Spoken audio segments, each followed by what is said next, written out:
Yes, and it's taken less than 60 seconds for us. It's useful for us to start every activity all through the day with just this 1 minute relaxation, 1 minute meditation. This is also called as centering exercise. It will allow your thoughts to come into the present. Because quite often, when we start any task, we carry the thoughts of previous task into the current one. And it takes some time for us to switch our mind. When you sit like this, just for 60 seconds, focus on your breathing, then you can bring your attention into the present. When that happens, our ability to focus and our ability to do our job properly increases by an order of magnitude. Okay? Good.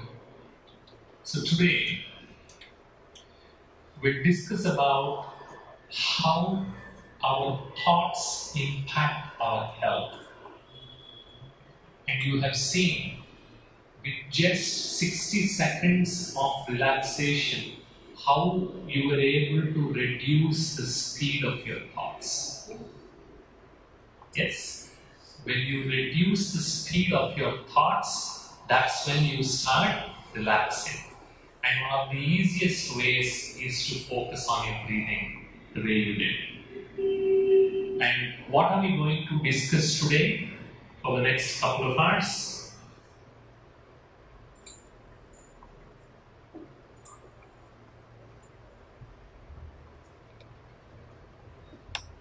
So whatever we are going to discuss is based on this insight.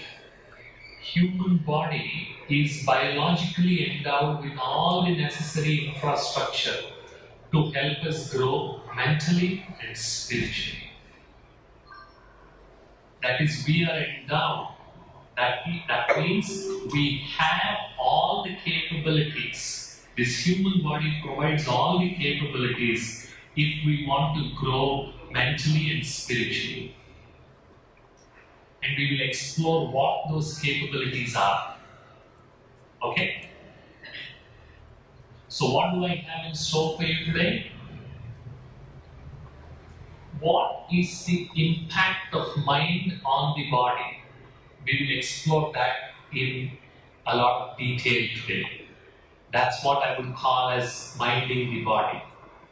And then the second part is how, with this knowledge, how do I embody the mind? That is, how do I harness the power of the mind to improve my health? Okay? So we'll explore about how mind impacts the body. I'll take a few specific examples from real life, and we have the front row also free. Everyone wants to come and sit here. And how does mind impact the body? We will learn about that mechanism. And how do we harness the power of the mind? How can we utilize this power that we already have for our benefit? Through the art of meditation, we will explore that also in a little more detail. Okay? Any questions so far? Good. So let's understand how mind impacts the body. So I'm going to show you a small clip about something called a placebo effect. Placebo means a dummy pill. Okay? A tablet that does not have any medicinal value in it. And when that is given to patients in certain conditions and situations, it seems to work like the medicinal pill itself. Now, play out, we will explore that. So just watch this video.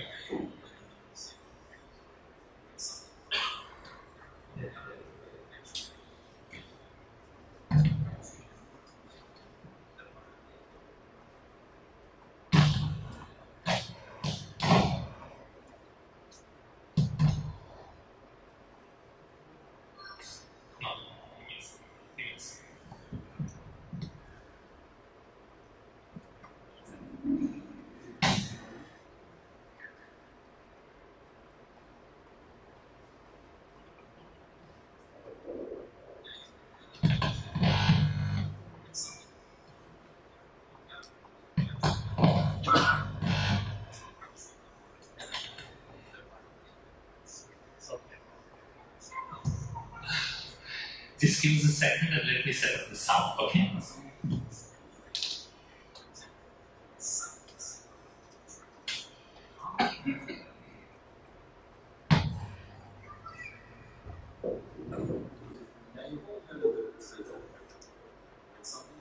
Known therapeutic value can actually make people feel better.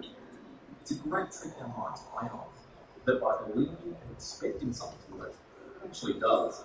But what's weird is that the strength of the effect can differ for some really strange reasons. For example, the same placebo can treat pain half as well as aspirin, while at the same time treat pain half as well as morphine.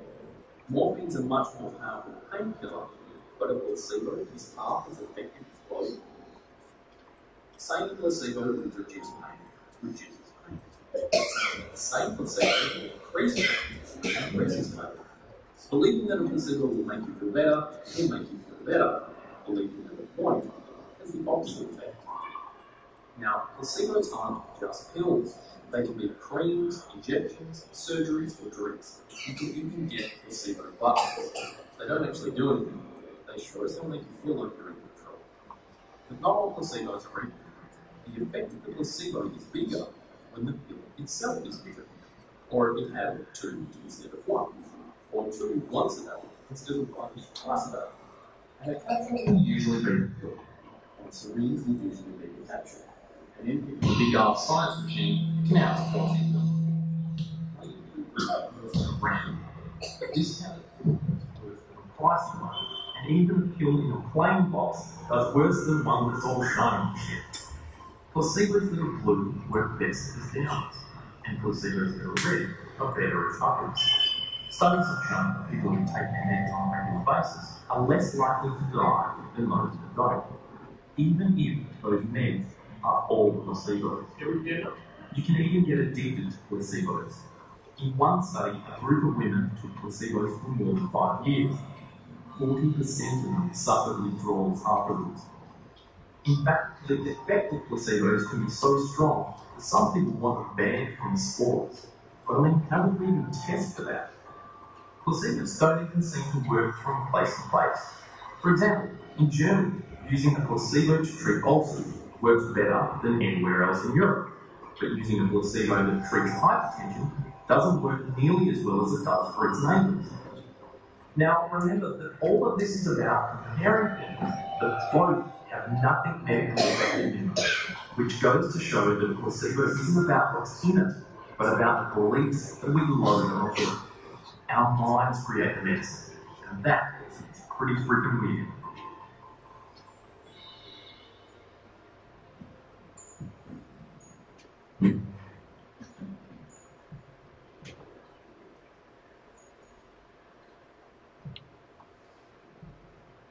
So you saw how a dummy pill, even if it is a dummy pill, if it is double the size, or if you take 2 pills, it will be double the effect than when you take a single pill. And when you say the same placebo is going to reduce the fever, it will reduce the fever. But if it is told by somebody in authority that it's going to increase the fever, then it is going to increase the fever. So this is mind directly impacting the body through the system of our belief. Okay? And let's take a few more examples. How many of you have been to a family doctor? Do you still have that kind of kids? When you went to a family doctor, when you went to a doctor and you were sick, as soon as you went to the doctor and the doctor started speaking with you, even before taking the pill, how many of you started feeling better? The doctor hasn't even given the pill. He hasn't given any tablets to you yet. He starts speaking and you start feeling better. You know how that happens? Now, that happens because deep inside we believe that we are sitting in front of an authority who has the power to cure us. That belief makes us feel good that we have come to somebody who has the power to cure us. And that belief starts making the brain release endorphins, because anytime you feel good, you start releasing endorphins, and endorphins are the feel-good chemicals inside the brain, and then you start relaxing, you start feeling better. You haven't even taken the medicine, but as you start feeling good, you start feeling better. That's another classic example of how the doctor himself works as a placebo. If the doctor tells you that this tablet will work, it will work. If the doctor tells you, don't take this tablet, it will create all sorts of reactions. Even if the tablet does not have the power to create the reaction, you will get that reaction. Okay? That's how our belief impacts our biology. Now there's another very interesting thing, how mind operates and how our belief impacts our biology. They did this simple experiment in Boston, in one of the hospitals, wherein what they did was they had this surgeon who was supposed to perform surgery of a bunch of patients. So they divided the patients into two groups. For the first group of patients, what the doctor did was, the day before the surgery, he went and met the patients, introduced himself, sat on their bed, put his arm around them. He said, I'm going to perform your surgery, everything will be okay. This is the amount of time it takes for the surgery. This is when you will come out, and this is when you will wake up from your anesthesia. Okay? That's all he did. This is what he did for the first group of patients. For the second group of patients, complaint is the same, hospital is the same, surgeon is the same, and surgery is also the same. But for the second group of patients, he went to meet them a day before, but he stood at the door. He stood at the door. He said, hello, I'm so and so. I'll be doing your surgery and you will be okay. He just said that and then walked away. Then they finished the surgery and they tried to measure the post-operative recovery time. What do you think would have happened? Which set of patients would have recovered faster? They not only recovered faster, they took 50% less painkillers. And on an average, they came out of the hospital 30% of the time taking less time. If others took 10 days, they came out in 7 days. And the only difference, surgeon is also the same, surgery is also the same. The only difference was how the surgeon behaved with the patients. That element of creating the trust, creating that belief in the surgery through the surgeon's behavior had such a big impact. That's why now a lot of professional bodies dealing with doctors, they encourage them, because research shows that when a doctor patiently listens to the person in front of him, the impact of the medicine is far better. In today's world, the average time a doctor spends with a patient has reduced to less than 3 minutes. It's so sad. Because the doctor... Now, this is another very interesting experiment which they did at Harvard on these students. So they picked up students who had headache.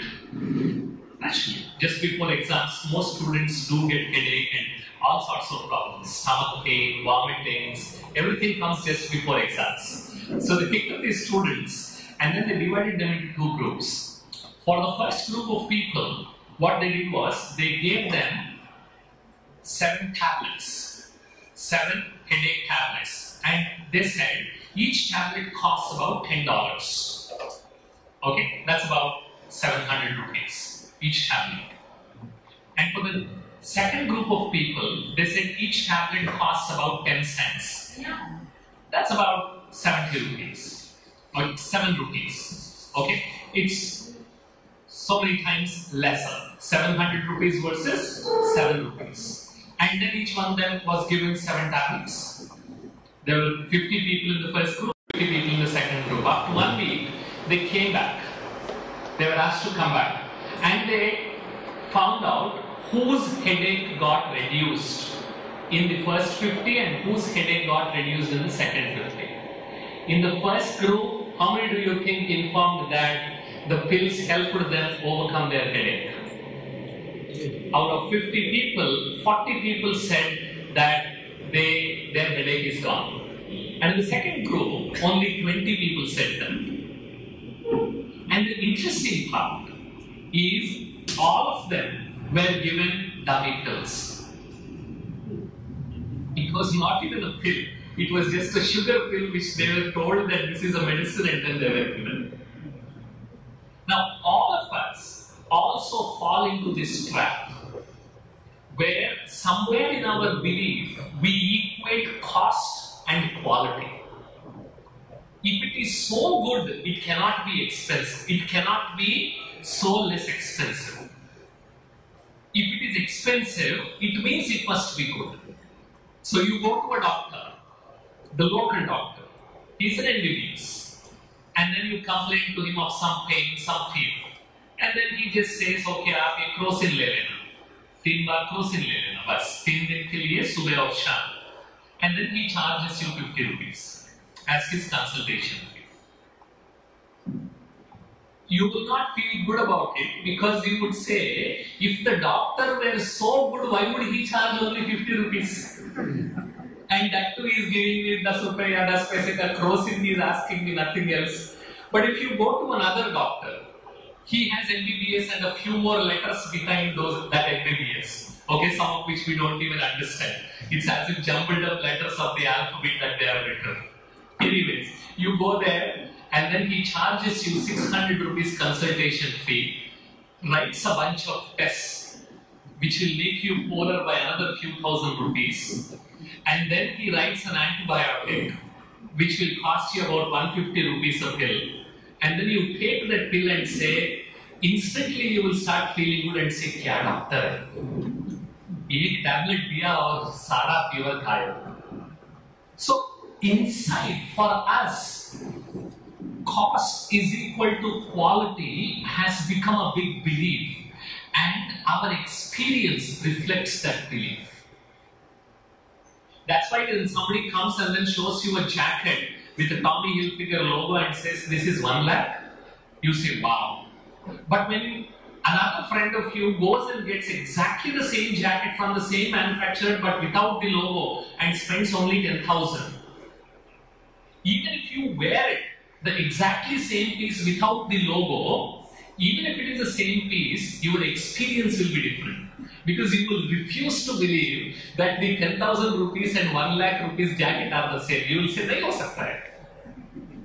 Because otherwise this can't be 10,000, that can't be 1 lakh. That's how our beliefs play the trick. So there is this researcher called Bernie S. Siegel, and he's a cancer specialist based out of Connecticut in US. He did a lot of work on cancer patients for many, many years. And one thing what he observed was in his cancer patients, a lot of them were carrying a lot of emotional baggage. They were not able to get in terms with their emotions.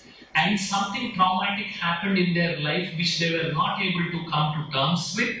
Then that experience over the course of their life resulted in cancer. For example, there was this person who had a tumor in his heart. Very unlikely place. Tumor inside the heart.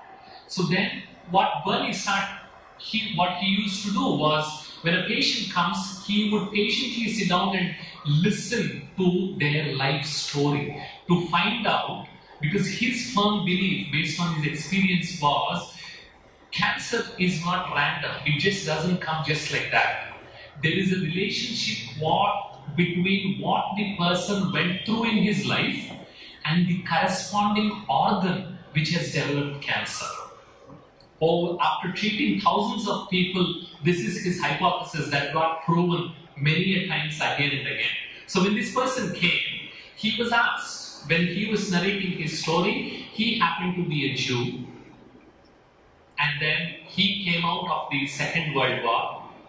He heard about all the atrocities that were committed on Jews by the Nazis, but he was not able to forgive or come to terms with that kind of violence committed by human beings. He never forgave them.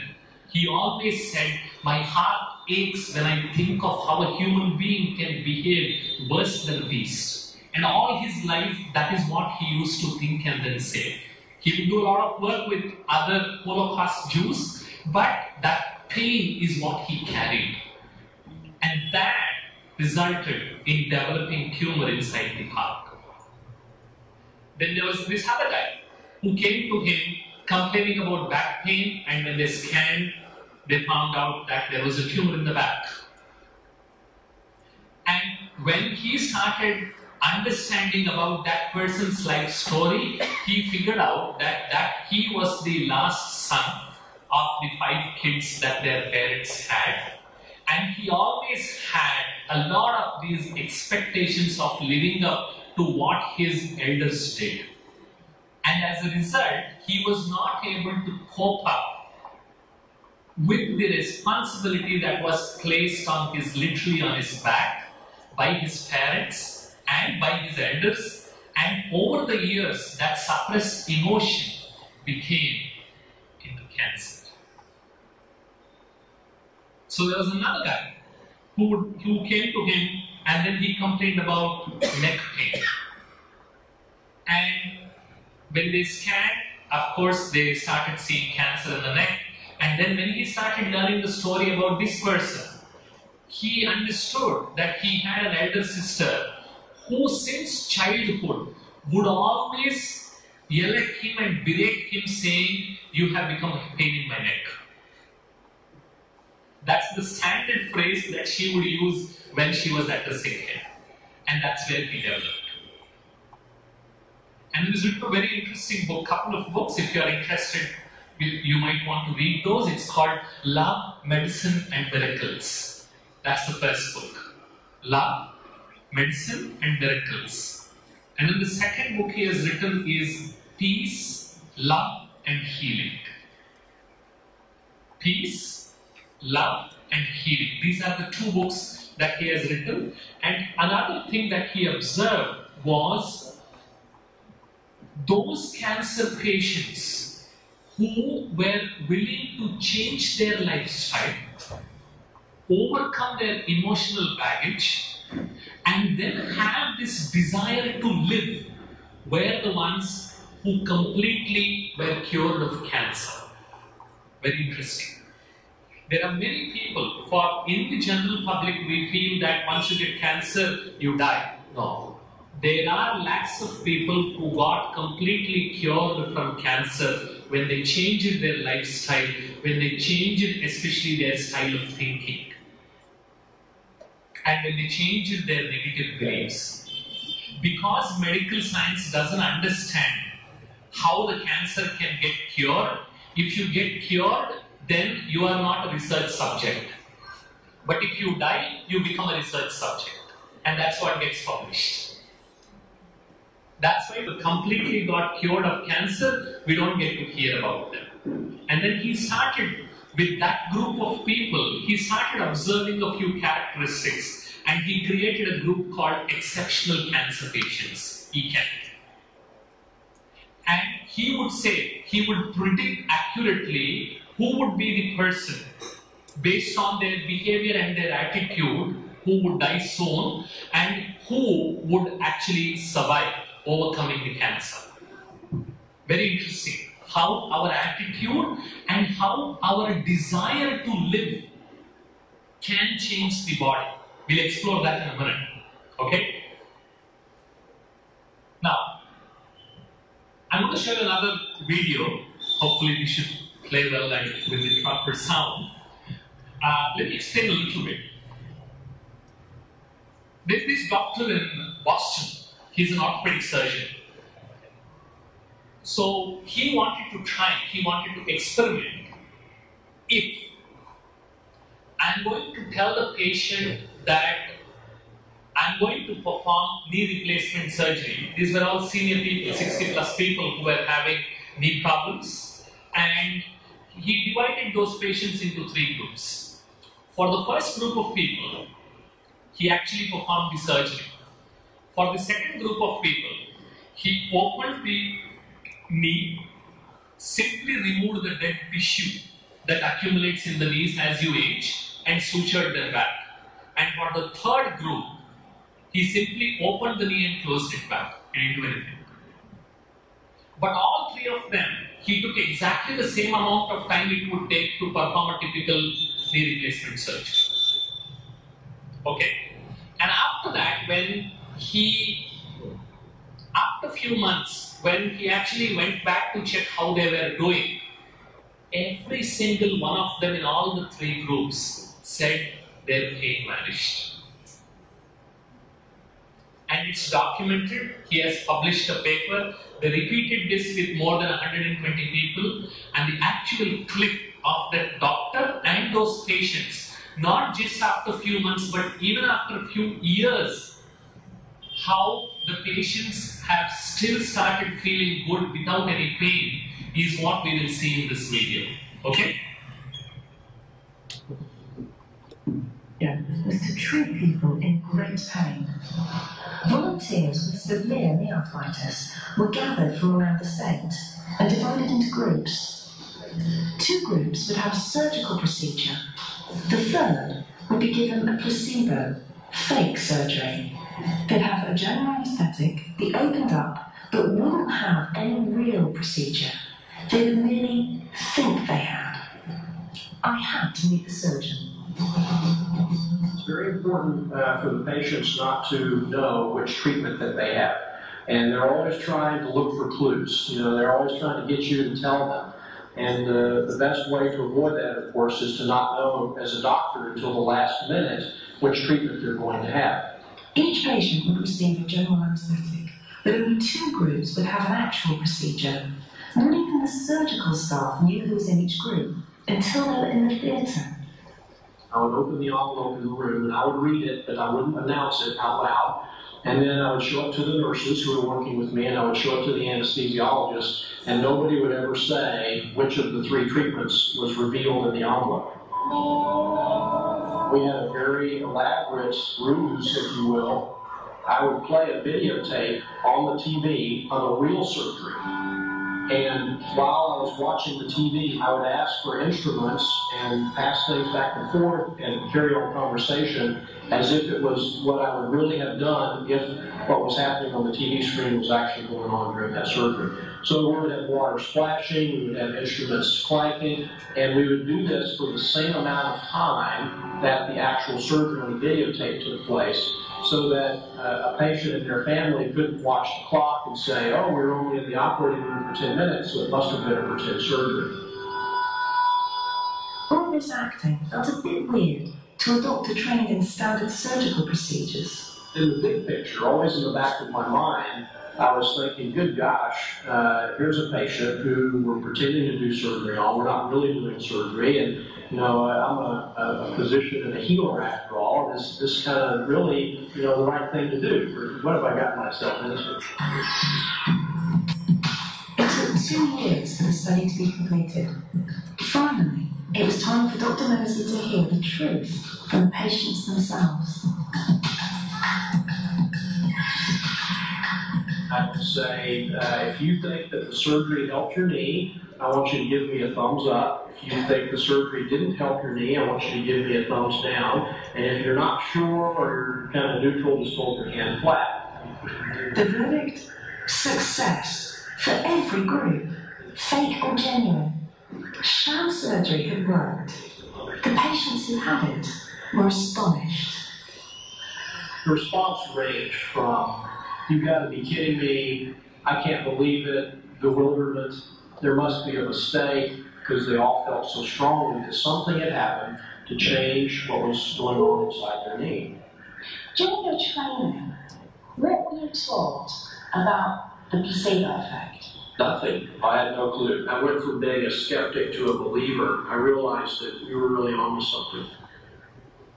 There are clearly cases where we do surgeries, and it's as much or more the patient's feeling about the surgery that influences the result as the actual surgery itself.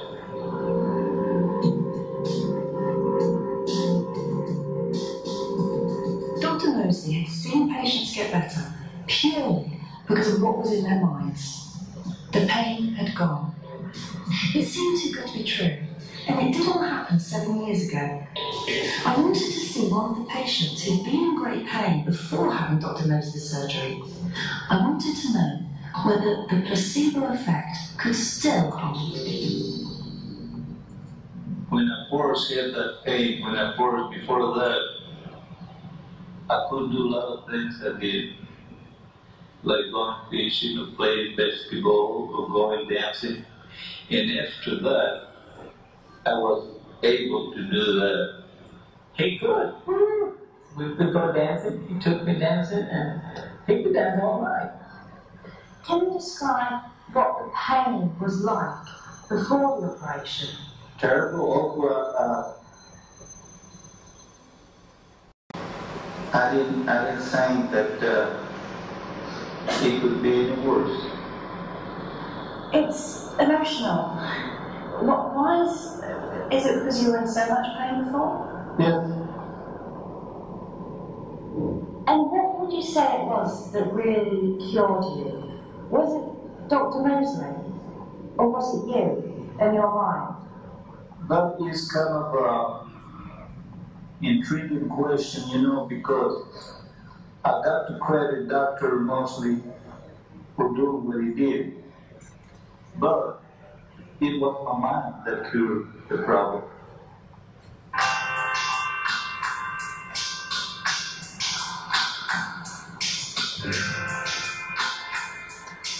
I knew that Dr. Mosley's patients had been cured by the sham operation, but I wasn't expecting it to have changed his life.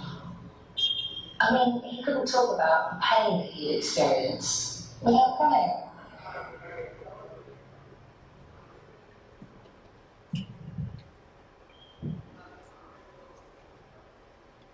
He was the patient on whom the surgery was actually not done. His knee was open and sutured back, and even after a few years, he is still doing okay. And then you heard what Dr. Bruce Mosley was talking about when she asked him, "Did you know about placebo?" He said, "Not at all." I don't know how many of you are doctors, but even in today's medical curriculum as a part of MBA, as a part of their MBBS curriculum, there is only one paragraph that they read in 5.5 years of MBBS about placebo. There is practically no training on how mind would impact the body. The Western medicine treats this body as a machine. And if some part is not working, that part needs to be fixed. And then you become the glorified mechanic for this machine. And you specialize in different parts of this machine. So that when you go, if your legs pain, you go to an orthopedic surgeon. If your stomach is aching, he will say, "I'm sorry, I don't know about that." Either you go to a physician or you go to a gastroenterologist. You go to a gastroenterologist and in the process you complain about back pain, he will say, "I will treat only your stomach pain but not back pain. So this back pain you have to go to somebody else." And the impact of how mind can impact the body, that is not at all explored by a large part of medical education. That's the saddest part. Only now we have started waking up to this power of mind and how mind can impact the body. Okay? And you saw that he made a very interesting comment during the video. He said, as much as the surgery helps the patient, it is patient's belief that surgery will work that actually results in the cure or the healing of the patient. That's why it's very, very important. Even you may have experienced, you don't have the appointment or the regular doctor that you go to is not in town, so you go to a different doctor. He is good, he gives exactly the same medicine, but still you don't feel good. Like, kuch kam hai. No, I will wait until that doctor comes and then go to my regular doctor, and when he authorizes that this is right, only then your body will start responding. It's very interesting how what we believe in has a direct impact on our biology and on our health.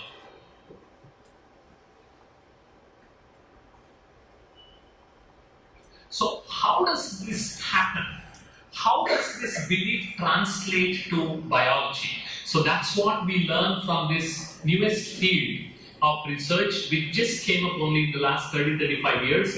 We call it as psychoneuroimmunology. That means how the mind through the brain impacts the immune system of the body.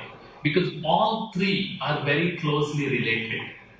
That's why in the past, I don't know if today most of the doctors say that, but a good doctor, after giving the medicine, he would always say, what he would say? Don't worry, you will get okay, just take this medicine. Just don't worry about it, leave it on me. Then that assurance kickstarts positive changes inside our body. And when you are scared, when you are afraid, your immune system actually goes down. When you are stressed, your immune system goes down. And then you become more susceptible to colds, coughs, and fevers. Now, how does that happen? That's what we learn in this science. This is the biomedical science that explores relationship between emotions, that's our feelings, the nervous system, that's our brain, and our immune system. And what is this research concerned with? It's concerned with our states of mind and our states of health. Man ki sthiti or sharirik sthiti. How I feel and then how my body responds. There is a very clear one-on-one mapping.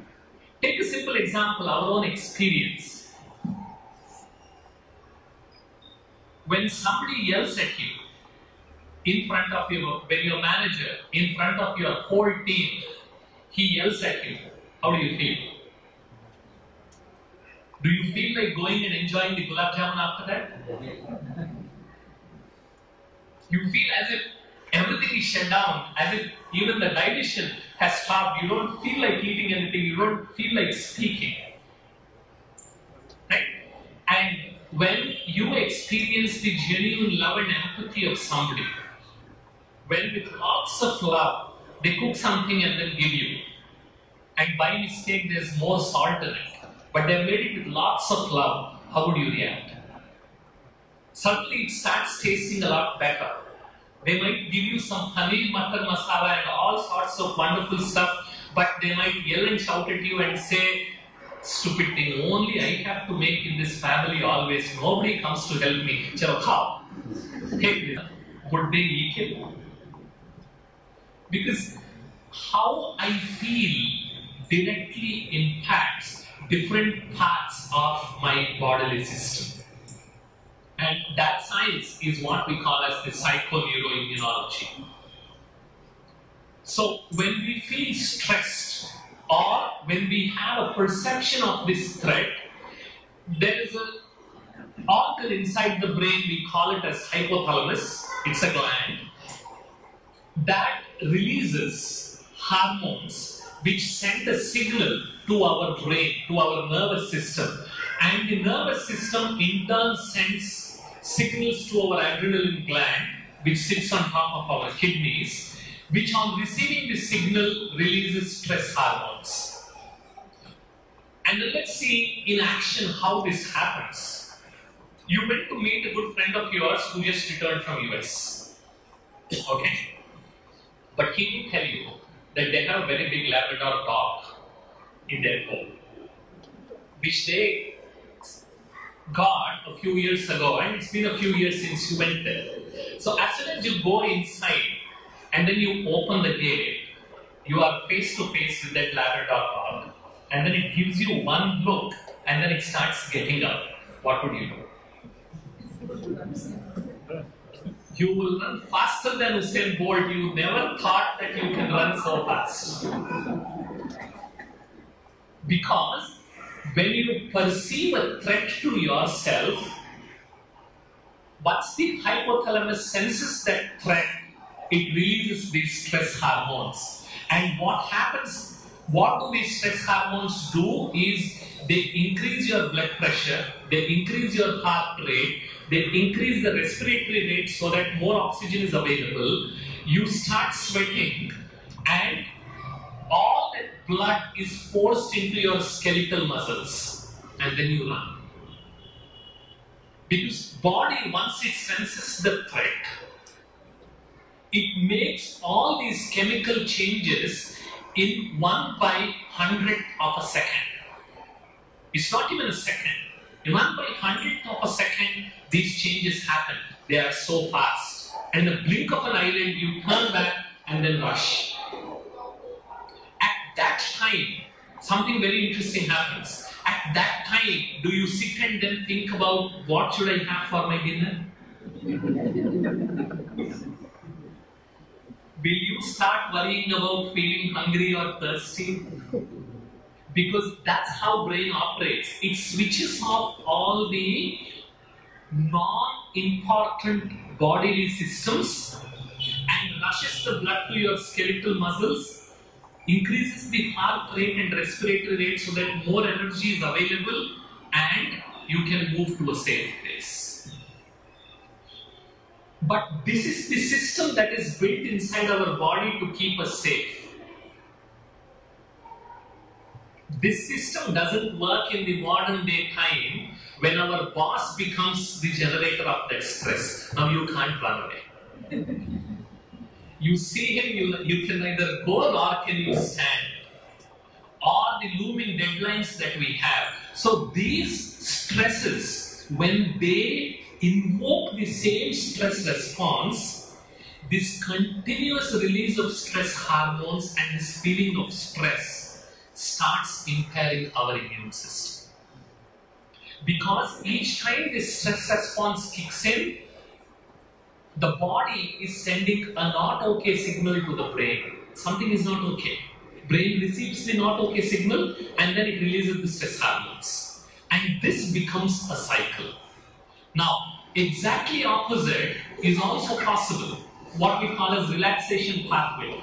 When you relax, when you feel calm, the same hypothalamus sends a signal to the brain which releases endorphins, the feel-good chemicals. And what does this relaxation pathway or this relaxation response do? It will decrease your blood pressure, heart rate, muscle tension, and your immune system is strengthened. Because when you are relaxed, your body or your mind is sending an all-okay signal to your brain. When your brain receives an all-okay signal, it calms down. And when it calms down, all the system, there are no stress hormones. Stress hormones are no longer released. Body starts releasing feel-good chemicals. So from this it is very clear that this human body is a wonderful chemical factory. It has the capability to release elixirs, elixir means amrit, which gives you health, or it has the capability to release poison, which gives you disease. Who has the switch? Who has the switch? I have the switch. I can decide to feel sad, bad, mad, and then keep cursing every single thing, every single minute.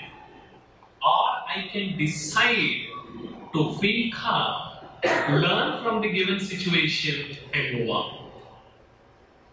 That's why if you have old people at home of the older generation, they can't understand why we continuously get anxious and frustrated for such silly things like our mobile getting discharged. They can never relate to it. Is it such a big thing that you have to waste so much of your energy and time and your mood and spoil everyone else's mood around just because you are not able to find a stupid charger? So, when we start learning to control our thoughts and learn to relax, body responds in kind. Body is basically value neutral. What it means is, for anything you say, body simply says tathasthu. If you say I am feeling bad, it releases all the stress hormones and says tathasthu. If you say I am feeling good, body releases all these feel-good chemicals and says tathasthu. But who has the switch? That's important. So you cannot say, if only this world is free of mother-in-laws, no offense to any mother-in-laws in this audience, that I would be really wonderful. If only this world is free of all these horrible bosses, I would be such a wonderful professional. It's not about them. It's about how I respond. Okay? So that's how the brain impacts the behavior, impacts the brain, and through that the nervous system, and through that the endocrine system and immune system. All these are very, very closely related. They are not separate. My nervous system, my endocrine system, and my immune system. That's why when you're anxious, when you're stressful, when you're worried, when you're afraid, the possibility of you contacting viruses and feeling sick increases. Now this is what we call as the famous HPA axis. Hypothalamus, pituitary and adrenaline. When you sense a threat, hypothalamus gets activated. It releases cortisol releasing hormone CRH and it activates pituitary gland, which in turn sends a signal to these adrenaline glands, which will release these stress hormones, and then it becomes a cycle. Only when you relax does an all okay signal go to the brain, and then brain sends the all okay signal and says, now switch off, no longer feel stressful. So this is what we call as the famous HPA axis, and then how stress hormones are released inside the body. So there is a thought, and then that thought is impacting the body physically. That's what we started discussing about, how the mind impacts the body. And this is a very interesting graph. When you feel just the right amount of stress, which we call it as eustress, E-U-S-T-R-E-S-S, eustress, you get motivated to do the job. But when that stress increases beyond a point, and there are a lot of stress hormones that are secreted, your performance nosedives. If you remember that in next 2 days I have become conscious, but if you continuously not think about it but worry about it, then sometimes you even get paralyzed. You can't do anything. You just sit there. It's as if your mind has become blank. You know, it's one of those instances where you are trying to solve a problem and your CEO comes and sits beside you and says, "Chalo, solve it." Brain just stops. You say, "Boss, at least give me some space. I'm going to sit here, solve it now." No, because that would release such a surge of stress hormones that your brain goes blank. And until he moves out, it doesn't start working again. Because the complete performance nose types. Okay? And now what science has come up with and what scientists are discovering is we learned a lot about our genes, hereditary, and then you say that my grandfather liked this, he was angry, my dad is angry, that's why I am angry. Okay? They would yell and shout for small silly things. That's coming from generations, so it's come as heredity. That's how we tell ourselves. But now, what science is talking about, you must have seen this especially with respect to patients in the family if there is diabetes that runs. Okay? So you would say, my grandfather had diabetes when he was 50, my dad got diagnosed when he was 50, I am 49, I have only 1 year, so I might as well enjoy as much as I can enjoy, because anyway at 50 I am going to get it, because it is hereditary. But for all those of us who want to blame heredity and let go of our responsibility in creating our own disease, there is bad news and good news. The bad news is, what science is saying now is you can no longer take the excuse of your grandfather having diabetes, your father having diabetes, hence you will start eat, make merry and not do any exercise and then say I got diabetes because my father and grandfather got. No. What the newest science of epigenetics is talking about is genes predict probabilities, not certainties. Genes are like switches. Of course, there are certain characteristics like our height, our eye color, our skin color that get fixed as a part of which kind of gene you have. But that does not mean every single gene or there is a one-to-one mapping between one disease and the other gene and another gene, and if the gene is present you are going to get the disease. No.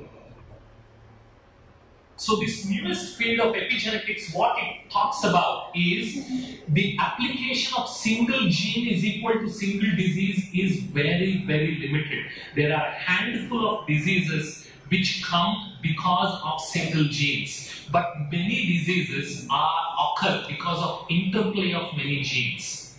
And the second important thing, they only predict probabilities, as I said, they are only like switches. And your thinking and your lifestyle determines whether a particular gene gets switched on or it gets switched off. That's why this field is called epigenetics. Epi in Greek means above. So there are many switches outside of a gene which are governed by the environment. And the environment comprises of my thoughts, my words, what I eat, whether I exercise or not. All my lifestyle choices have an impact whether they switch on the gene or keep it switched off. Fascinating stuff.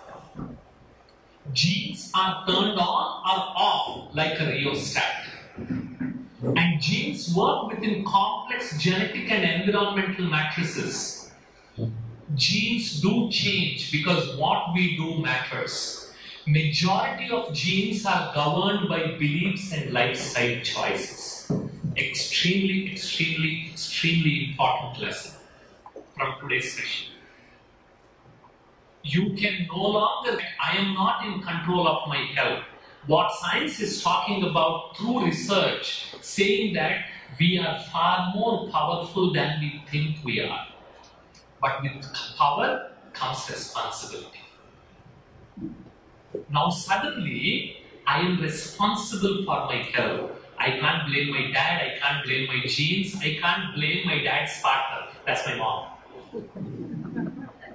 If only he would have married somebody else, then maybe I would have come with a different genetic makeup. Because some of us even go to that kind of extent. Okay, so now what science is talking about is genes are just like probabilities, they are like switches. what you experience, whether health or disease, comes from the lifestyle choices you make. Don't eat properly, don't sleep properly, don't exercise, then that's what you get.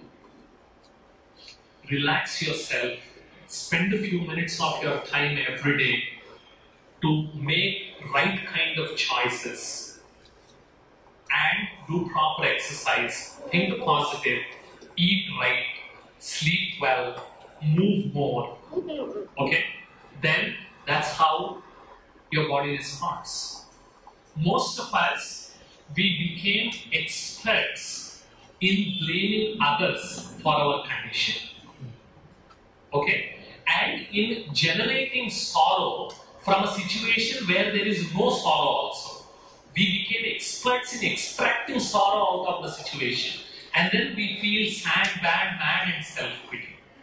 Now what science is talking about is you don't have to become so miserable and then start blaming the world around. You are more powerful than you think you are. Okay? And how do our emotions give rise to physical changes inside the brain? Okay? That's what this is, another area of research, what we call as molecules of emotion. How our emotions get translated into our physiology. What kind of chemicals get released by the brain and how they impact both ways. If I feel good, what does brain release? If I feel bad, what does brain release? So if you don't have to remember many of these things, it's just that know that whether it is my motivation or working memory, they are impacted by the presence and the quantity and quality of dopamine and histamine, how much is present inside the brain. My levels of concentration are again determined by these chemicals inside the brain, which in turn gives rise to my attention. And there are these other chemicals inside the brain, what we call as neurotransmitters, which also govern my pleasure, pain and relaxation responses. It's a two-way street. When dopamine goes low, my motivation levels go low. But when I motivate myself to do something, brain starts releasing dopamine a lot more. So it's a two-way street. It's not just one way. And the same thing happens when I decide to focus and concentrate. Brain starts releasing more of these neurotransmitters. When I am relaxed, brain releases serotonin. And when brain releases serotonin, I also feel relaxed. Even when I take artificial supplements, which will impact the neurotransmitter levels inside the brain, corresponding changes in my emotions happen. So it's a two-way street. Our emotions directly impact our physiology through these neurotransmitters. So these various neurotransmitters are what we call them as molecules of emotion. And that we can understand from here. We all experience positive and negative emotions, correct? And when you experience positive emotions, they release positive neuropeptides. When you experience negative emotions, brain releases negative neuropeptides. What are those? Some of the examples are endorphins and enkephalins. If you create a lot of negative emotions inside you, brain releases steroids and then the body releases adrenaline. We saw that endorphins, they give rise to healing energy, and these stress hormones, they give rise to harmful energy. And this healing energy promotes health, this harmful energy promotes disease. So now you see a very clear causal link between how you feel and what your body experiences. You learn to generate positive emotions consciously every day, then you are sending an all okay signal to your body. That means an all okay signal communicates, it gives a live signal to your cells. When you feel stressed, when you are angry, when you are anxious, when you are jealous, when you are greedy, when you are yelling and shouting at somebody, even inside your mind, even though you are smiling outside, okay, that is sending a die signal to your cells. So it's a choice we have, whether we give a live signal or we give a die signal. That's why somebody who is contented, who is happy, who is relaxed, they live longer. And in our culture, or in the current times, we misunderstand contentment for complacency. If I am contented, then I will not strive. So I should never be contented. I should always keep complaining. Because when I am dissatisfied, when I complain, then I will work harder. That's the wrong belief we have. Because we misunderstand contentment and complacency. Contentment does not mean that you should not strive for better. Contentment means that you enjoy what you already have and you aspire for better. If I have a 40-inch television and I want to get a 60-inch television, where is it written that every single day I should curse myself for watching 40-inch television until I get a 60-inch television? Is it written anywhere? If I am driving a Nano and I want to go to a Santro and then to some other better vehicle like Honda City, where is it written that every single day I have to curse myself or my dad for giving me a Nano and making me a fool in front of my friends? In the process of getting to a Santro, it's not written, right? I can still enjoy what I am having while I aspire to get a Santro or a 910 or a Mercedes Benz or a Honda City. That ability to enjoy what I already have and be grateful is what we call as contentment. That is not stopping you from aspiring for more. ये दिल always मांगे more.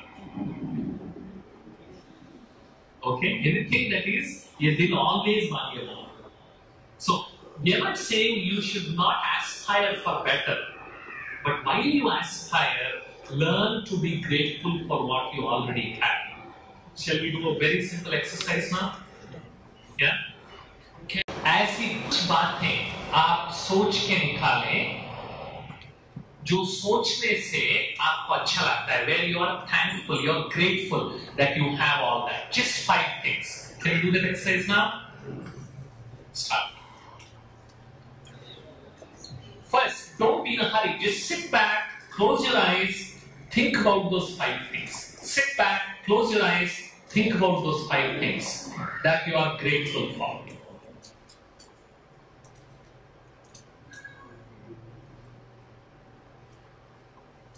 Genuinely feel them.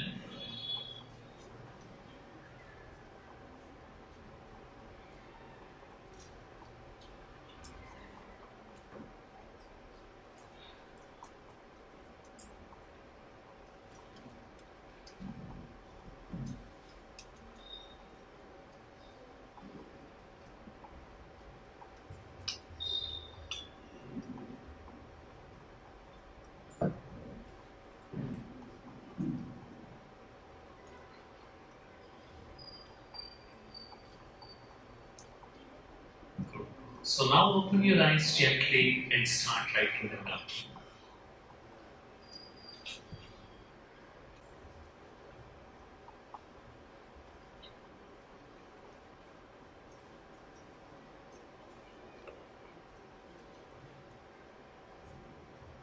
Good.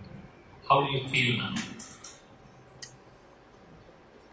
And this simple exercise of counting our blessings, of being grateful for what we already have, has some really positive impact on our health. We will explore that. So this is one more suggestion. Every night before you sleep, can you think of 3 things that you are grateful for that happened in that day? just 3 things and write it down. That's what we call as gratitude journal. Consciously sit back, think of 3 things that went well, for which you are thankful for. The first thing can be, I am so happy that I am still alive. Interesting. Because so many things we take it for granted. Yes? So, once you start writing that gratitude journal, it has been found that it improves your sleep, it helps improve your immune system, it elevates your mood, and through that, it improves your health and it improves your motivation to achieve more. Simple fact of being grateful for 3 things every single night and writing a gratitude journal. Can you do that? Yes. Is it easy? Yes. Or is it difficult? Easy. Yeah? Because you saw here, when we consciously generate these positive emotions, how that results in health. How many of you here want to suffer and then be checked into the hospital and that is where you want to spend the rest of your life? Can you raise your hands? Nobody wants to. But do you know that most of the thoughts that we make, most of the actions we do, most of the words that we speak, inevitably that is where they lead to? So from today onwards, from now onwards, we will start changing those. So one of the ways is start writing this gratitude journal.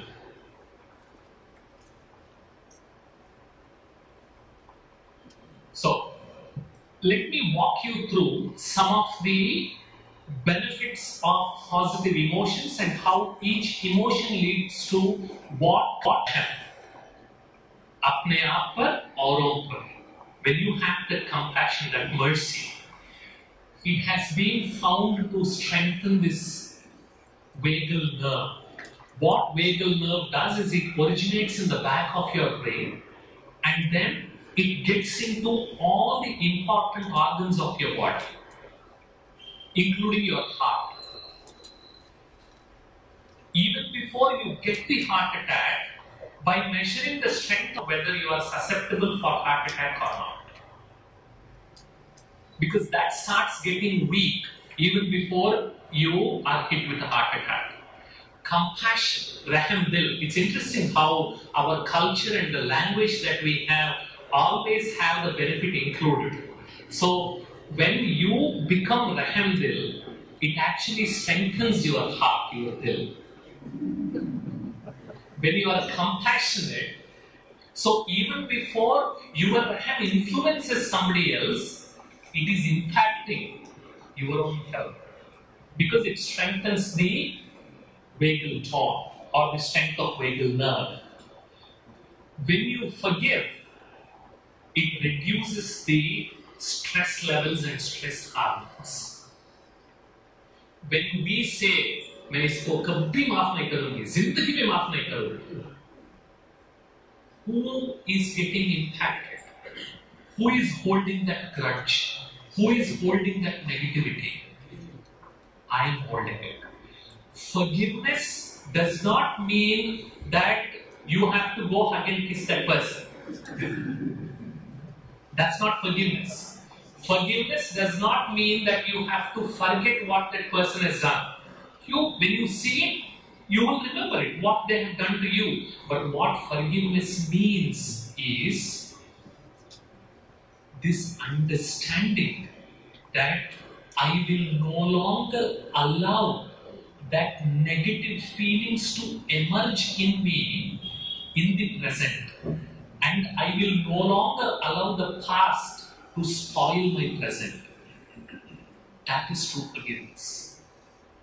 When you don't allow those negative emotions to arise in the present, even if you remember the past, its impact will be reduced. That's forgiveness. And most often, we are not able to forgive ourselves because we blame ourselves. I should not have said that. I should not have been there. It is my mistake. And we keep hitting ourselves. But when you accept it, yes, that is what you were meant to do at that point of time. When you are compassionate, when you forgive yourself, it's as if a lot of burden is removed from your heart. Have you experienced that? दिल से when you forgive somebody, जब किसी को माफ कर देते हैं, सबसे पहला प्रभाव किस पर पड़ता है? Because दिल हल्का हो जाता है. So that's how forgiveness reduces our stress levels. Now this is another interesting exercise that they have done. What they found out was, as I said, most of us in today's world, we only want for us. Me, my family, my kids. That's it. If we are okay, then I don't care a damn what happens to the world around. So what research is showing is, even if you perform one act of charity per week, one act of charity, कोई अच्छी काम, एक भी नेक काम आप करेंगे, weekly, even if it is weekly once, it strengthens your immune system. What does act of charity mean? What does act of charity mean? It can be a simple thing like when your neighbor is busy, you take their kid and drop them off along with your kid in the school.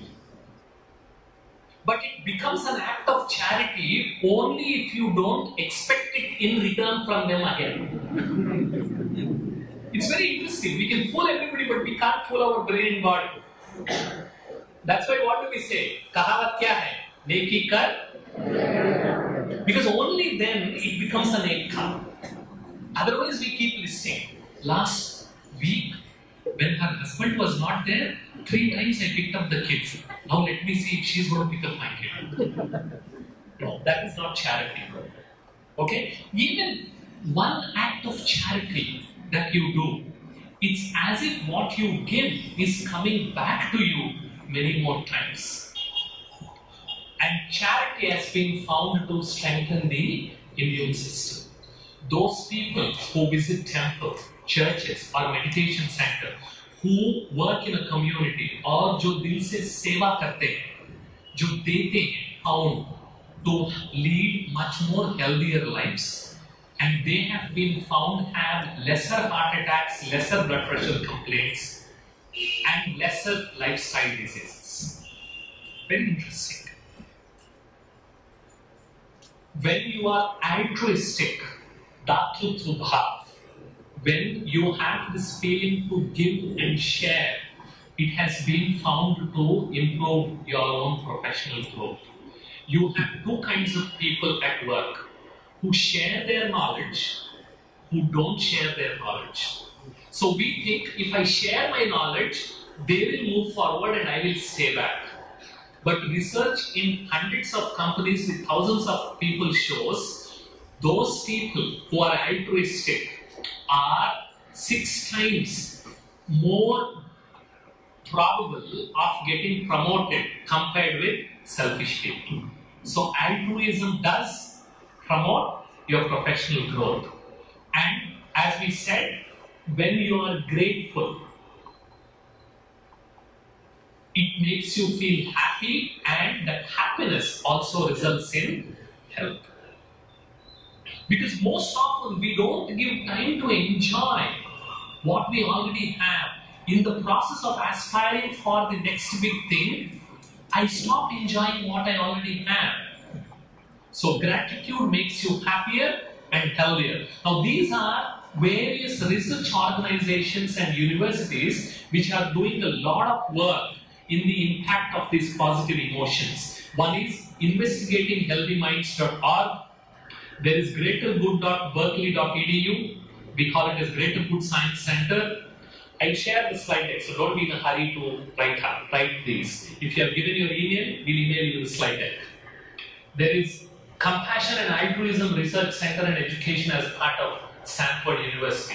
So now there are hundreds of scientists all over the world and tens of universities that are researching on how our positive emotions impact our health. Okay? Any questions so far? Good. So now are you ready for a few minutes meditation? So that we generate those positive emotions in ourselves? Okay, before we do that, we have been sitting for at least 70 minutes now. Can you all stand up? Very good. We do a quick exercise. Put your book down, book and pen. Okay, clear instruction? What's the instruction? Okay, do as I say. Front. Put both your hands in the front. Front. Up. Front. Front. Up. Front. Up. Up. Down. Now, careful. Say as I say. Okay? Don't do what I do. Say as I say, but don't do what I do. That is, if I say up, you will say up, but if I do up, you will do front. Okay? Say as I say, but don't do what I do. Okay? Up.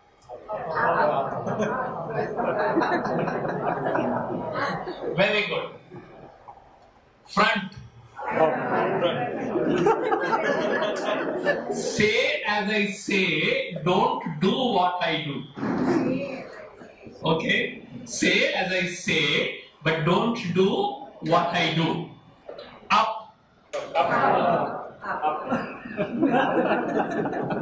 Very good, you're doing very good. Front. Excellent. Sit down. Thank you very much. So I'll invite Lakshana Devi. She runs this meditation center and she's been practicing meditation for more than a quarter century now. And there are more than 2,000 people whom she has helped to teach meditation to all over Pune. So she runs this meditation center. So I'll invite her to make us carry through this meditation for the next few minutes. Okay? So sit back, put all your books and paraphernalia aside, sit straight, don't relax.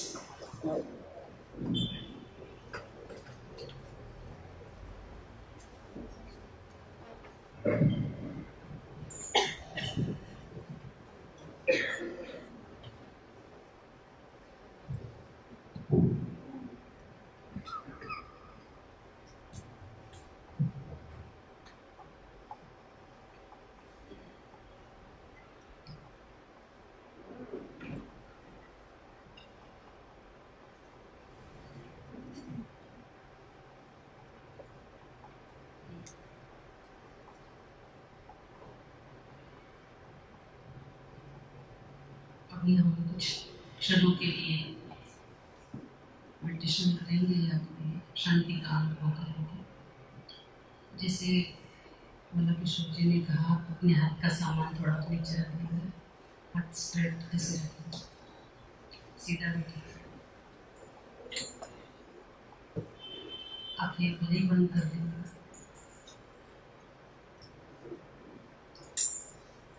अब जो विचार आप सबको मिलेंगे, आप देखने का प्रयास करेंगे। लंबी सांस लेंगे और एक बार लंबी गहरी सांस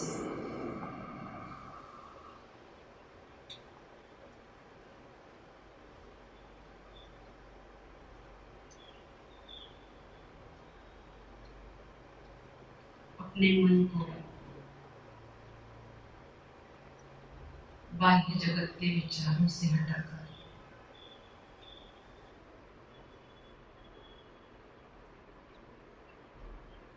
खुद को पूछेंगे, मैं कौन हूँ?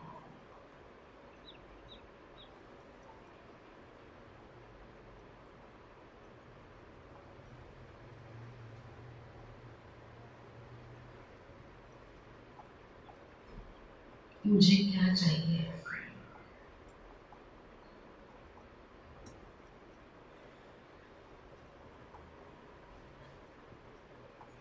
यहाँ बैठी हुई कानों से सुनने वाली, देखने वाली, सोचने वाली मैं कौन?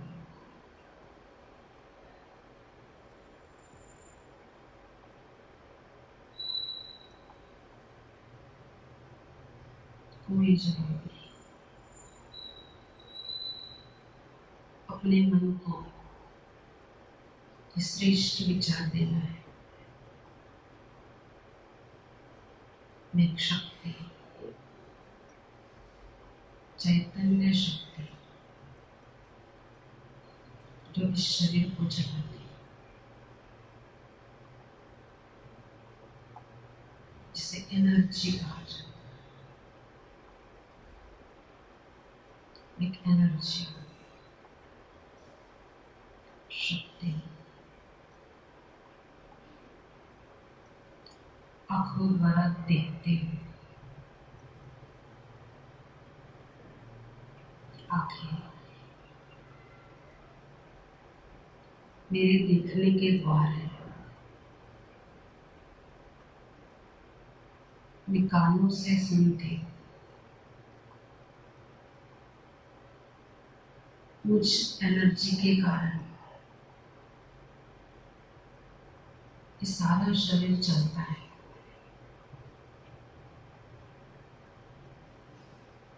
मुझ शक्ति को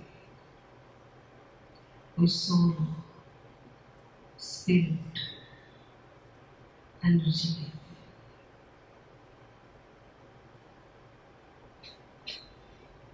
मैं भ्रुकुटी मध्य पर विराजमान रहती हूँ, जिस कारण जब कभी सोचने का काम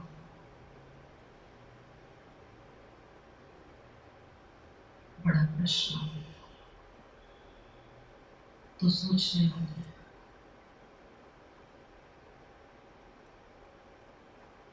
मस्तक पर विराजमान होकर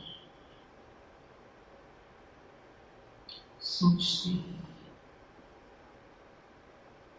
जज करती हूँ,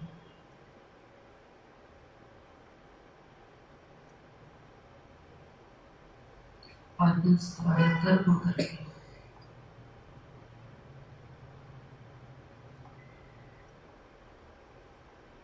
मुझ एनर्जी को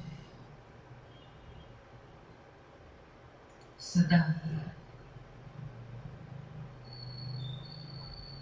शांति की चाहना रहती है। कारण मेरा स्वधर्म शांति है। मैं अलग अलग रीति से वस्तु, वैभव, संबंधों में शांति ढूंढती हूँ,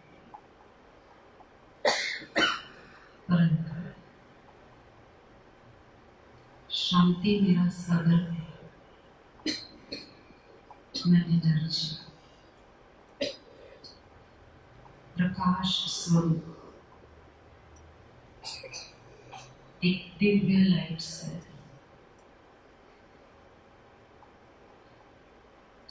मेरे प्रकाश से सारा शरीर प्रकाश में होता है। मैं शांत स्वरूप, कोई विचार नहीं, मन को विचार देना है। मैं शांत, मस्तक पर चमक रहा है।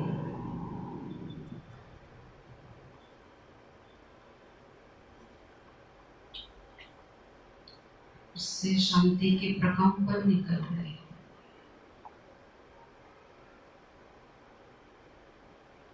मेरे मस्तक पर,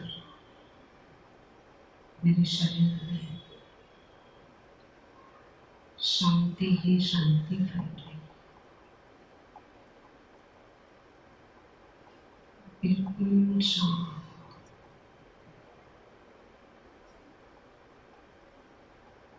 देखने का प्रयास करें। मस्तक पर एक पॉइंट ऑफ लाइट,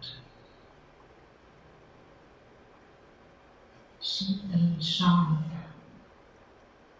चमकने वाला प्रकाश।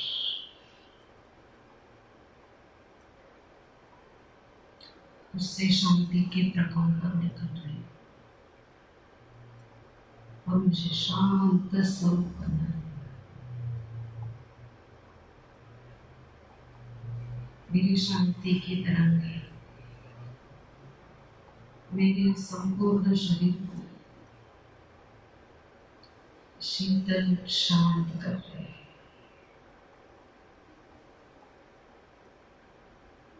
मस्तक से निकली हुई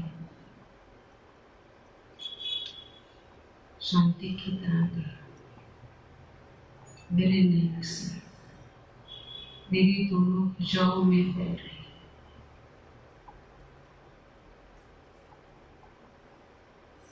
मुझे बिल्कुल शांति का अनुभव हो। फिर देखिए मस्तक पर एक स्टार,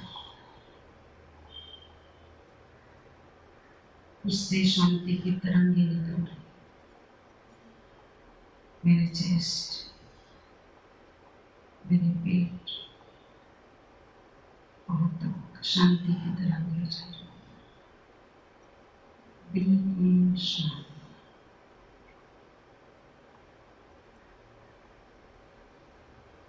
फिर मस्तक से तरंगे निकल रही। कमर, दोनों पैर,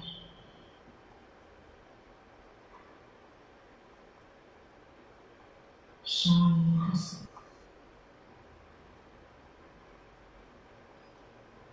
मेरा मन, बुद्धि, सारा शरीर शांत से कुछ क्षण ऐसे शांति का अनुभव करें।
How are you feeling? Was it difficult? It was easy. Yeah? Experiencing my own original state of peace. Now, what you did in these few minutes, what impact it has on our brain and on our body, and what are its benefits? Let's explore a little more. So, in summary, the benefits of these positive emotions are improved health, improved sense of well-being and longevity, and greater quality of life. It has been found that if you can consciously generate these positive emotions at least for 10 to 15 minutes a day, it has very good impact both on your physical health and mental health. It's like oxygen for our health. And you saw all the positive emotions and how we can generate those. One of the best ways is through this practice of meditation. Now, let me quickly walk you through how mind impacts water. Because 70% of our body is water. How water perceives our thoughts. Okay? So, the two scientists, Masaru Emoto and David Schweitzer of UK, what they found was when they freeze water at -5 degrees centigrade, naturally it's below zero, so it's going to have some structure, it's going to become solid. But what they found was, depending on the thoughts that the experimenter was making, the structure was changing. So this is the setup that they used, put them in these petri dishes, but at the same time make a few thoughts. Before they put them in these petri dishes, they charged that water with these thoughts by just putting it in a glass and then making these thoughts.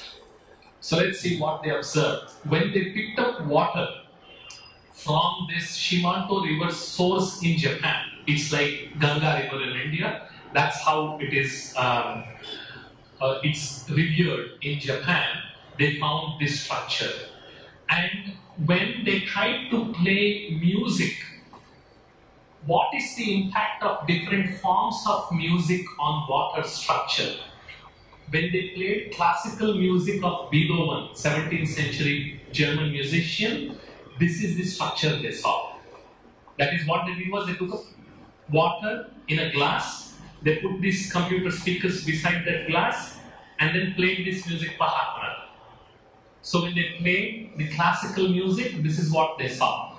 And when they played heavy metal pop music, okay, and they went ahead and they wanted to check if our thoughts impact the structure of our water.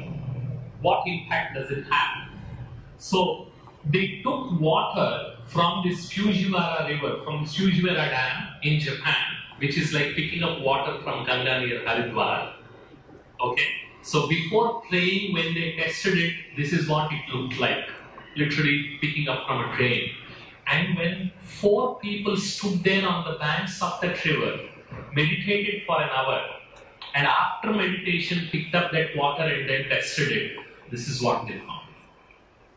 Same water, but the only difference is sending those positive vibrations, and this is how it has changed. And they wanted to see if labeling has any impact. So they took 2 bottles of water, in one they labeled it love and the other they labeled it hate, and put it in an almirah for 24 hours. After 24 hours when they checked, this is what they found. From the bottle that was labeled love, and this is what from the bottle that is labeled hate. You can ask, does water understand only English? Does water understand Gujarati, Marathi? They tried with 10 different languages. Somehow water seems to sense the emotion behind the words rather than the language. Now you check yourself, how many times in a day you bless yourself and how many times in a day you curse yourself. When you get angry, who is listening to it first? And the whole body is made up of 70% of water, and you see what it is doing.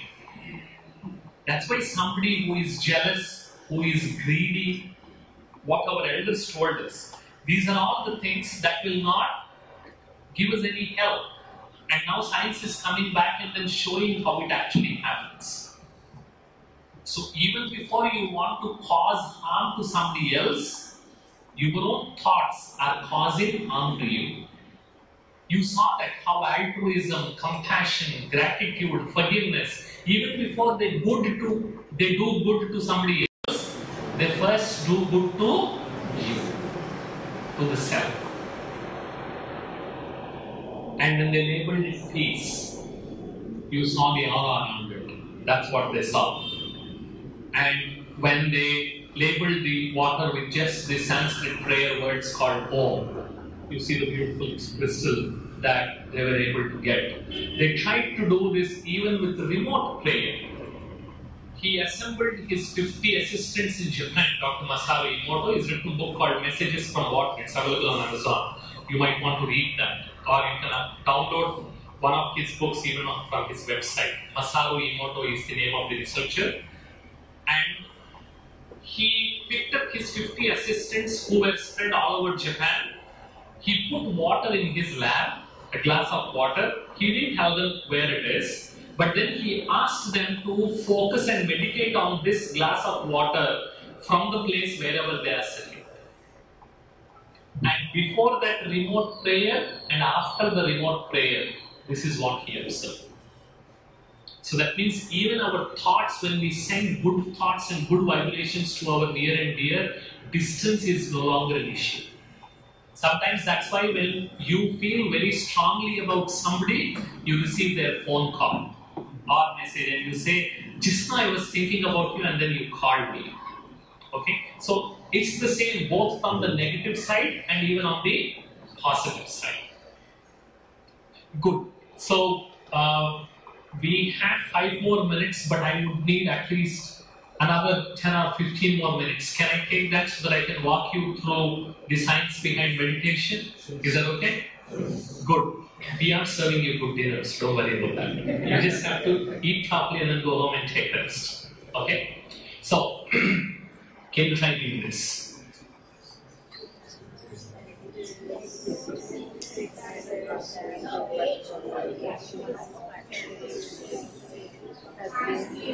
I don't. Go ahead.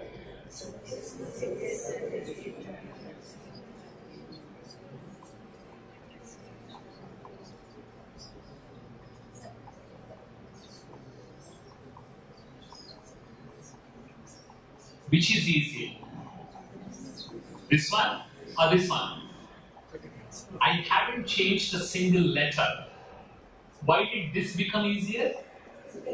Very good. What did the space do so that it became easier? The space increased the clarity. Most of us keep asking what is meditation.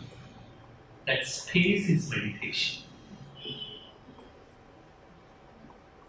We are so busy in our life, this is how we operate in our life. And then we complain, I feel stressed, I feel stretched, I feel weak. Why would you feel weak if you are operating like this? This, next this, next this, next this. Is there any gap? Are you giving any time to recover, to reflect, to relax, to recharge? No. If this is how you do, what will happen? Will it be more stressful or not? But when you try to do it this way, I haven't changed a single letter. I'm not asking you to change your boss, change your family, change your kids, change your home. No, I haven't changed anything. I just added a little bit of space. When I slow down, when I regularly take those breaks, and here in Brahmakumaris we call it a static control, where every 1 hour we spend 1 minute in relaxing ourselves. You see how it increases the clarity, and increased clarity decreases the amount of energy I spend. Now, this space does not mean sitting in front of television. It does not mean checking your WhatsApp messages. It does not mean going to a movie. Those are also activities which are a part of this. This space means sit back, relax, and experience that peace.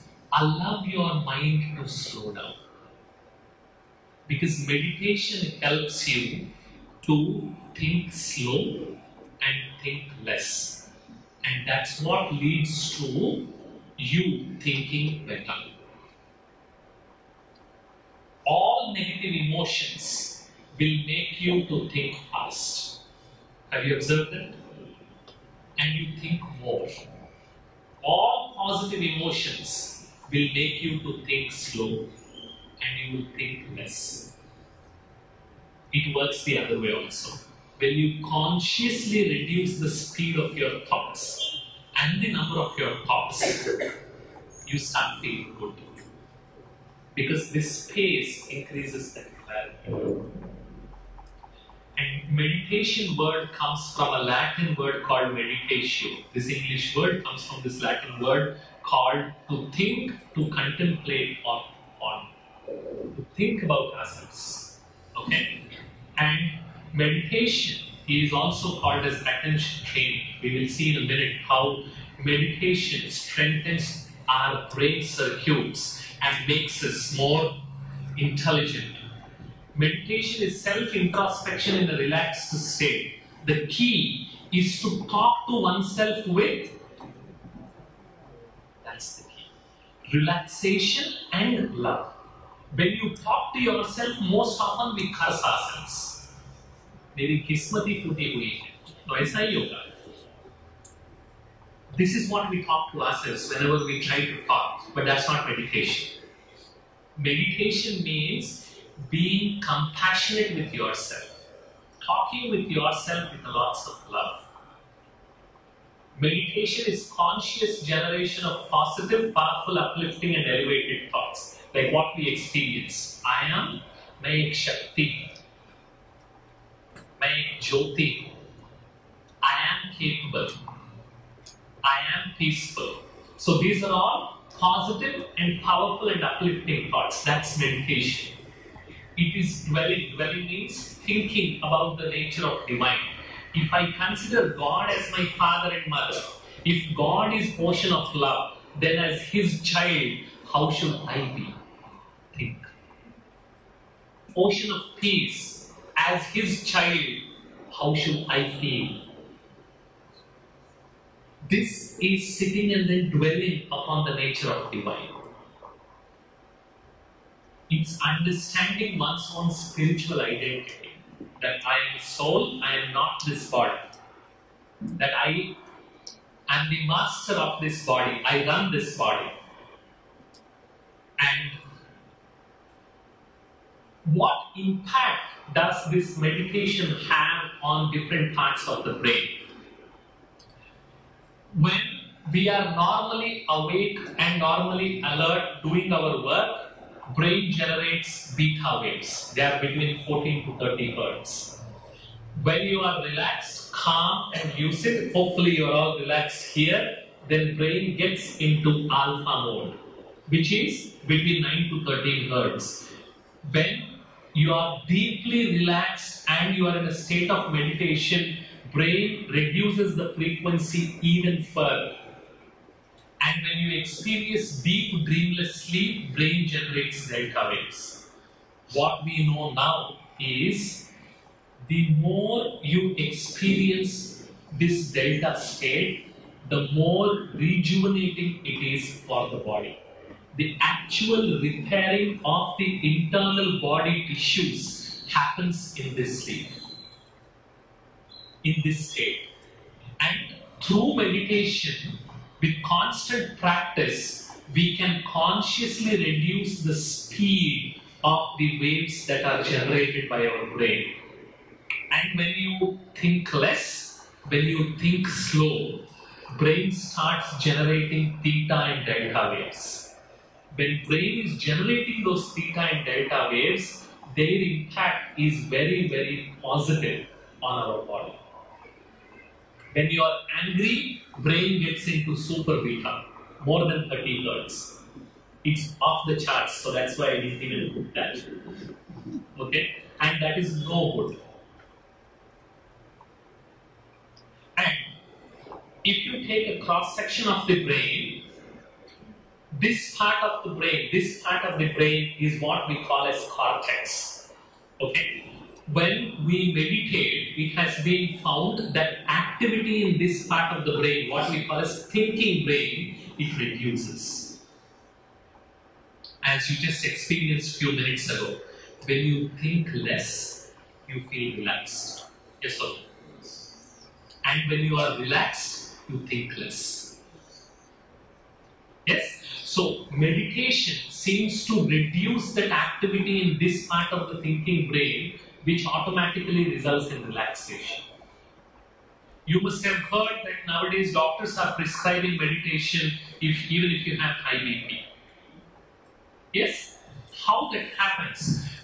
There is this area of the brain called reticular formation, which works like a brain's sentry. That means that takes care of your security. When I try to throw something on you, you immediately recoil back.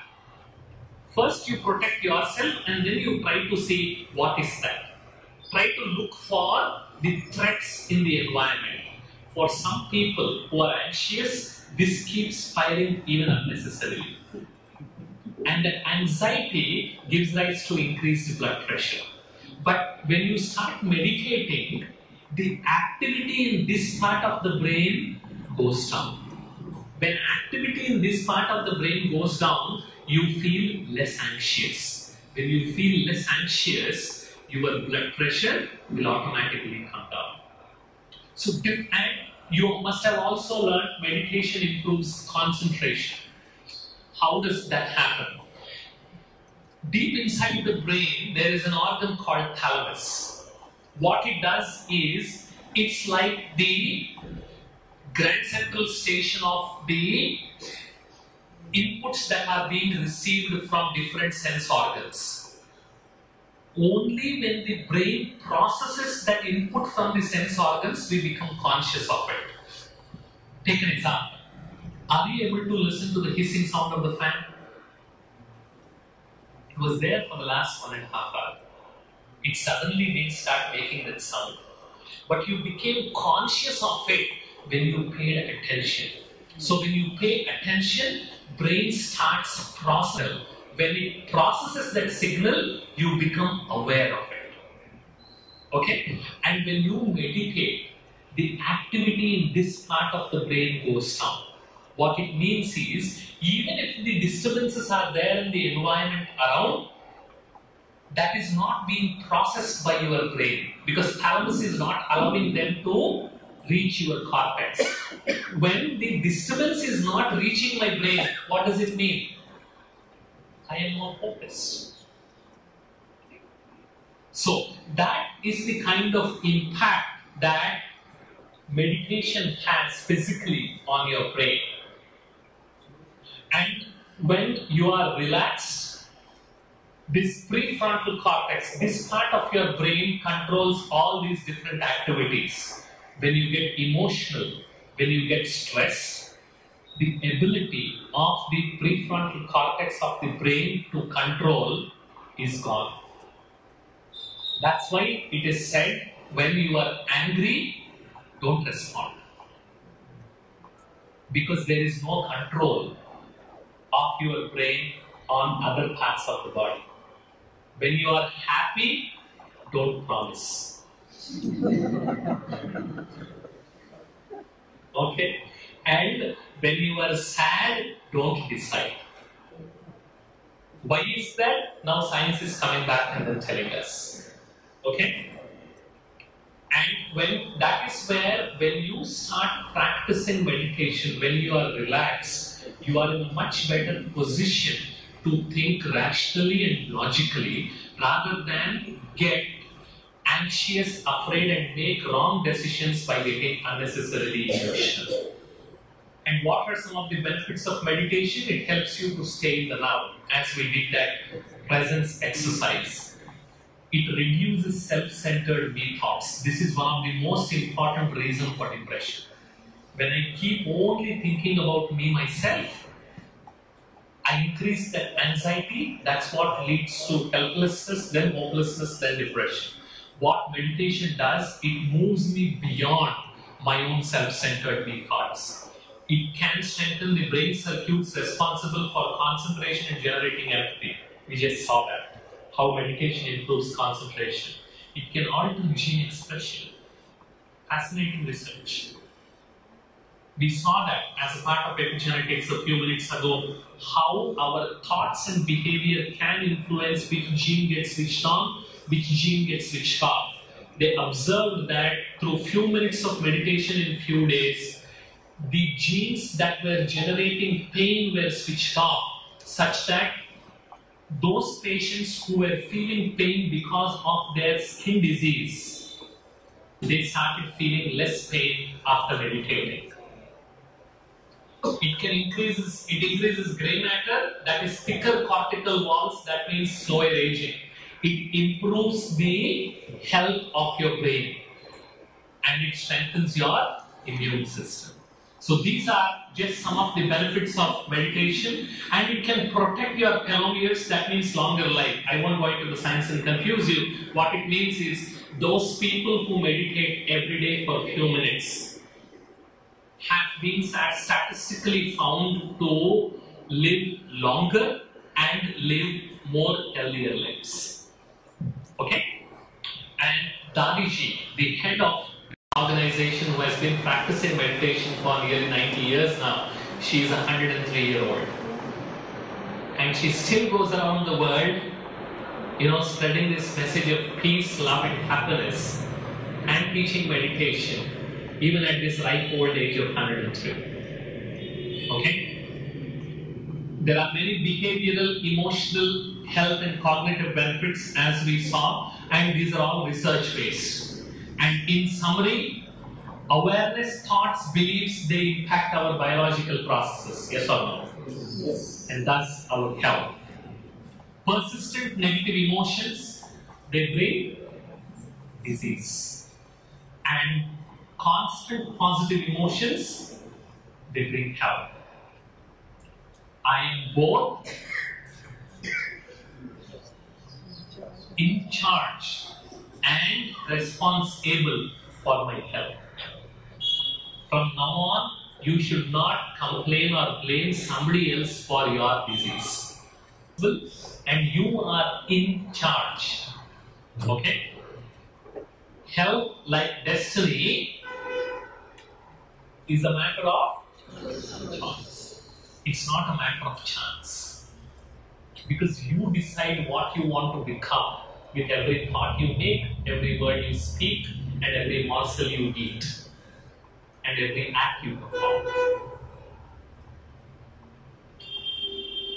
So some of tips for your health: change your awareness, make it more expansive. Don't be limited in terms of your thinking. In Hindi we call it as thinking behad. Okay? Had mein nahi rehna hai. We have to think behad. Make it more expansive. Change your thoughts, let them be peaceful, happy and harmonious. Send messages of love to your body cells. Some of us, we hate our bodies. That's wrong. The more you have loveful conversation with your body, the stronger and healthier it becomes. Watch your food and drink, label water with wonderful thoughts and drink, cook food with wonderful thoughts and eat. And that's what we do here in Brahmakumaris, where whatever we eat, we call it as Brahma Bhojan. It's first prepared with a lot of love, it's offered to God, and then you have it as prasad. And that is what you're going to have. So please don't waste. Whatever you want to eat that, and if you want more, you can always ask.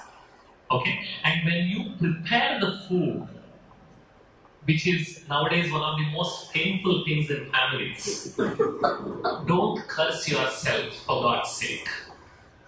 Because whatever you are thinking, they are having direct impact on the people who are consuming it. That is your own loved ones, your own near and dear.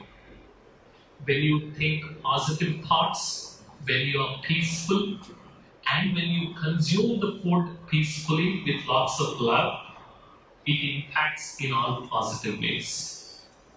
And you saw the science behind it, you saw the research behind it. Love and appreciation helps, including for the self. And of course, take a few minutes and meditate every day. It's free, it doesn't cost. And the only thing you need is just a few minutes of your time. And if you are too busy, okay, if you are normal, then you will need at least half an hour of meditation. But if you are too busy, then you would need at least 1 hour.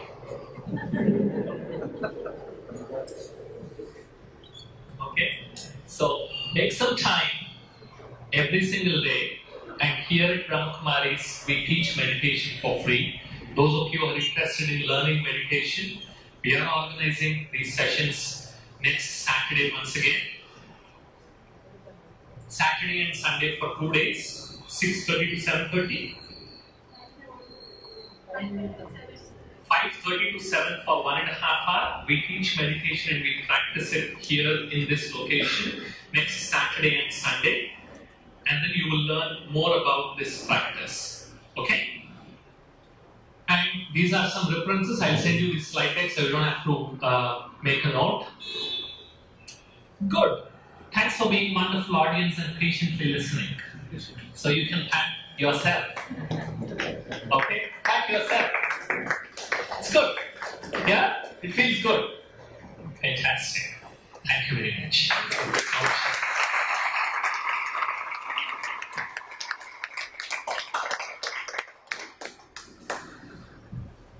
So as I said earlier that we have some announcements. Before that, you all enjoyed the session, right? Yes. Anyone wants to share experience? Anyone? Because we don't have time.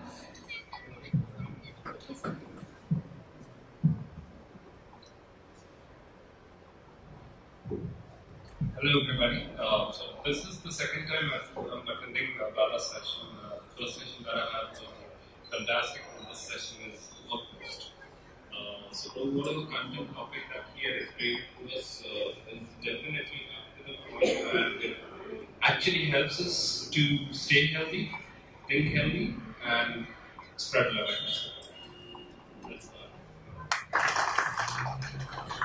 Folks, today we learned about the theory of meditation, but we didn't practice it. We don't know what is visualization method, how to apply it in our daily life. So we have arranged one follow-up session, that is Saturday or Sunday. That is not 2 days, only 1 day we will do. You can come on Saturday or Sunday, okay, 5:30 to 7 o'clock. So this is actually Raj Yoga meditation, and here in Brahmakumaris we have 3 days course for that. But we are trying to cover it in only 1.5 hours for you people. So please come to explore it more. Okay, because you experienced the meditation, right? Varsha Didi conducted. So you all have within you the art of meditation. Just you have to explore more. We will provide some basic techniques regarding this Raj Yoga meditation. Just you can practice it anywhere, anytime. It is an open eye meditation. You don't have to sit and meditate. While traveling to office, generally I do that. That 1 hour also you can meditate. You can utilize your time. So please come Saturday or Sunday, 5:30 to 7. We will be sending SMS to all of you or mails. Okay. And now for event. So Mount Abu, Rajasthan, we have headquarters. Brahmakumari's headquarters. It is a beautiful hill station. So there we have arranged one conference, peace conference, that is from 7th September to 10th September. Here many people are going from here. You can join them. And for more details, you can contact Varsha Didiji, who is head of this Rahatani center. Okay, and this is like free, totally free. It is a conference. And anything else? Yeah. So you can register it. This flyer or these details also we will be mailing to you. You might have given your email IDs and numbers, right? So we will be sending to you. So thanks a lot for coming here against all the odds like traffic and rainy season. Thanks a lot. Is that okay?